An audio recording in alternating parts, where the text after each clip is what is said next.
এমনি ভাবে পিতা মাতার খিদমত করা হচ্ছে আল্লাহর সন্তুষ্টি লাভের উপায়।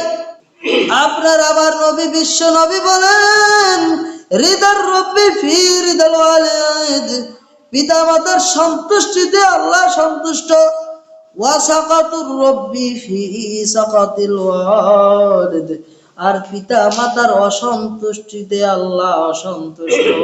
নাউজুবিল্লাহ। এজন্য পিতা মাতাকে কখনো অসন্তুষ্ট করা যাবে না। যাদের পিতা মাতা রয়েছে আমাদেরকে কখনোই পিতা মাতাদেরকে অসন্তুষ্ট করা যাবে না। তাদের সাথে সব সময় সন্তুষ্ট রাখতে হবে। সন্তুষ্ট রাখলেই আল্লাহ সুবহানাহু ওয়া তাআলা খুশি হয়ে যাবেন কি যাবেন না? অবশ্যই খুশি হয়ে যাবেন। এজন্য পিতা মাতাকে সন্তুষ্ট রাখার জন্য চেষ্টা করতে হবে। নিজেকে, নিজের পরিবারের জন্য কিছু খাবার আনলে, বাজার থেকে কিনে আনলে পিতা মাতার জন্য কিনে আনতে হবে। মা বাবাকে খাওয়াইলাম না, নিজেকে পেট পুরে খাইলাম, সন্তানকে খাওয়াইলাম, স্ত্রীকে খাওয়াইলাম, তাদের খোঁজ খবর রাখলাম না, এটা কি উচিত হবে?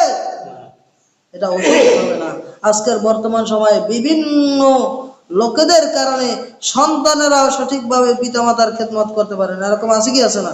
বিশেষ করে অনেক সংসারের স্ত্রীদের কারণে স্ত্রীরা পিতামাতাকে ঠিক মতো খেদমত করতে দেয় না, স্বামীর মা বাবাকে ঠিক মতো খেদমত করতে দেয় না। মা বাবার খেদমত করা স্বামীর জন্য ফরজ, সেহেতু স্বামীর অনুপস্থিতিতে দায়িত্ব কার উপর পড়ে? স্ত্রীর উপর। তাহলে স্বামীর অনুপস্থিতিতে স্ত্রীকেই মা বাবার খেদমত করতে হবে। এটাই হচ্ছে ইসলামিক বিধান, ঠিক না? এজন্য সেই দিক থেকেই খুব যত্নবান হতে হবে। যাই হোক, পিতা মাতাকে কখনো অবাধ্য হওয়া যাবে না, পিতা মাতার অসন্তুষ্ট হওয়া যাবে না। যাবে? এমনি ভাবে পিতা মাতার খেদমত করা হচ্ছে জান্নাত লাভের একটা মাধ্যম। সুবহানাল্লাহ। হাদিসের বর্ণনা এসেছে, আপনার আমার নবী বিশ্ব নবী বলেন, আল ওয়ালিদু আসওয়াতু আবওয়াবিল জান্নাহ, পিতা মাতা জান্নাতের মধ্যবর্তী একটি দরজা। সুবহানাল্লাহ। নবী আলাইহিস সালাম বলেন, ফা ইন শি'তা ফাহাদিয়া যালিকাল বাব, তুমি যদি চাও সেই দরজাকে সঠিকভাবে যত্নবান করো, সেই দরজাকে সঠিকভাবে রাখো। আও ইহফাযাহু, অথবা দরজাকে যত্নবান করে রাখো, তাকে সংরক্ষণ করে রাখো, অথবা দরজাকে বিনষ্ট করে দিতে পারো। এই জন্য এই হাদিস দ্বারা স্পষ্ট বোঝা যায় যে মা বাবাকে খেদমত করলে অবশ্যই জান্নাত পাওয়া যাবে। যাবে কি যাবে না? অপর আরেকটা হাদিসের বর্ণনা এসেছে, নবী আলাইহিস সালাম বলেন, ওই যেই হাদিসে বলা হয়েছে 3টি সিঁড়িতে পা রাখলেন, প্রথম সিঁড়িতে পা রাখলেন, দ্বিতীয় সিঁড়িতে পা রাখলেন, তৃতীয় সিঁড়িতে পা রাখলেন। সাহাবায়ে কেরাম জিজ্ঞেস করলেন, নবী আলাইহিস সালাম বলেন আমিন। সাহাবায়ে কেরাম জিজ্ঞেস করলেন, আল্লাহর রাসূল, এই কথা বলার, আমিন বলার কোনো হাকিকত পাইলাম না। নবী আলাইহিস সালাম বললেন, জিবরাইল আলাইহিস সালাম এইমাত্র আমার কাছে আসলেন এবং বললেন, হে আল্লাহর নবী, আপনার উম্মতের মধ্যে যেই ব্যক্তি আপনার নাম শুনলো কিন্তু আপনার নামে দুরূদ পড়লো না, তার জন্য ধ্বংস হোক। নবী আলাইহিস সালাম বললেন, আমি বললাম আমিন। এরপরে জিবরাইল আলাইহিস সালাম বললেন, যে ব্যক্তি রমাদানুল মুবারক পাইল কিন্তু রমাদানুল মুবারকে তার গুনাহ মাফ করে নিতে পারলো না, ওই ব্যক্তির জন্য ধ্বংস। আমি বললাম আমিন। তৃতীয়বারে যখন আমিন বললাম, নবী আলাইহিস সালাম বললেন, যেই ব্যক্তি তার মা বাবাকে পাইল, মা বাবাকে পাওয়ার পর সেই ব্যক্তি জান্নাতে যাইতে পারলো না, জিবরাইল আলাইহিস সালাম বললেন, তার জন্য ধ্বংস হোক। আমি বললাম আমিন। তার মানে বোঝা যায় পিতা মাতাকে সঠিকভাবে খেদমত না করলে জাহান্নামে যাইতে হবে কি হবে না? আর পিতা মাকে তাকে যদি সঠিকভাবে খেদমত করা যায়, তাদের সাথে সৎ আচরণ করা যায়, তাহলে অবশ্যই জান্নাতে যাওয়া যাবে। যাবে কি যাবে না? এমনি ভাবে পিতা মাতার খেদমত করা মাধ্যমে বয়স বৃদ্ধি পায়, রিজিক বৃদ্ধি পায়। সুবহানাল্লাহ।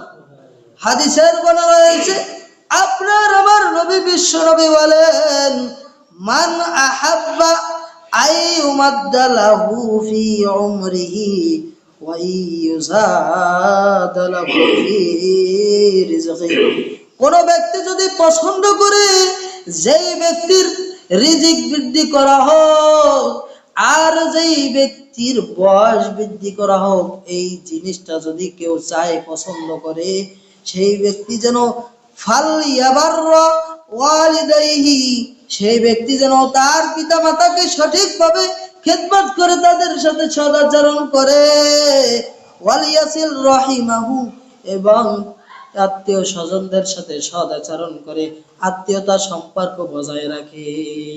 এই হাদিস দ্বারা আমরা কি বুঝলাম? পিতামাতাকে খেদমত করলে, পিতামাতার সাথে সদাচরণ করলে, আত্মীয়তা বজায় রাখলে বয়স বৃদ্ধি পায়, রিজিক বৃদ্ধি পায়, ঠিক কিনা? এই জন্য আমাদের বয়স বৃদ্ধি করার জন্য, এমনি ভাবে রিজিক বৃদ্ধি করার জন্য পিতামাতা এবং আত্মীয় স্বজনদের সাথে সদাচরণ করতে হবে, কি হবে না? অবশ্যই হবে। এমনি ভাবে পিতামাতার খেদমত করা হচ্ছে জিহাদে অবস্থানরত অবস্থায় থাকা। সুবহানাল্লাহ।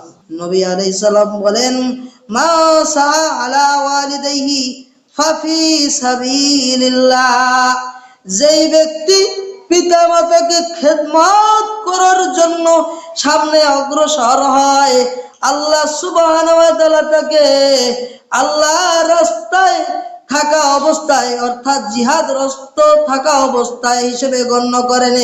সুবহানাল্লাহ। এরপরে নবী আলাইহিস সালাম বলেন, ওয়া মা সাআলা ওয়ালিহি ফাফি সাবিলিল্লাহ, অথবা যে ব্যক্তি তার পরিবারকে খেদমত করার জন্য, পরিবারকে যত্ন নেওয়ার জন্য সামনে অগ্রসর হয়, ওই ব্যক্তি যেন আল্লাহর রাস্তায় থাকলো। সুবহানাল্লাহ। এমনি ভাবে নবী আলাইহিস সালাম বলেন, ওয়া মা সাআলা নাফসি লিউইফাহা ফাফি সাবিলিল্লাহ, আর যে ব্যক্তি তার গুনাহ মাফের জন্য সামনে অগ্রসর হয়, গুনাহকে মাপ পাওয়ার জন্য, গুনাহকে ক্ষমা করিয়ে নেওয়ার জন্য সে মাধ্যম খুঁজে, ওই ব্যক্তিকেও যেন আল্লাহ সুবহানাহু ওয়া তাআলা জিহাদরত অবস্থায় হিসেবে গণ্য করেন। সুবহানাল্লাহ। এরপরে নবী আলাইহিস সালাম বলেন, ওয়া মা সাআলা ওয়া মা সাআ আলা তাকাত্তুরি ফাওয়া ফি সাবিলিশ শাইতান। নবী আলাইহিস সালাম বলেন, যেই ব্যক্তি দুনিয়া লাভের আশায় কুপ্রবৃত্তির লোভে মোহে পড়ে সামনে অগ্রসর হয়, ওই ব্যক্তি যেন শয়তানের পথে অগ্রসর হইল। নাউজুবিল্লাহ। এজন্য আমাদেরকে পিতামাতার খেদমত করতে হবে, কি হবে না? পিতামাতার খেদমত করলে জান্নাতে যাওয়ার পথ সহজ হয়ে যায়, আল্লাহর পথে জিহাদরত থাকা অবস্থায় সওয়াব পায়। সুবহানাল্লাহ। এজন্য পিতামাতাকে সঠিকভাবে খেদমত করতে হবে, কি হবে না?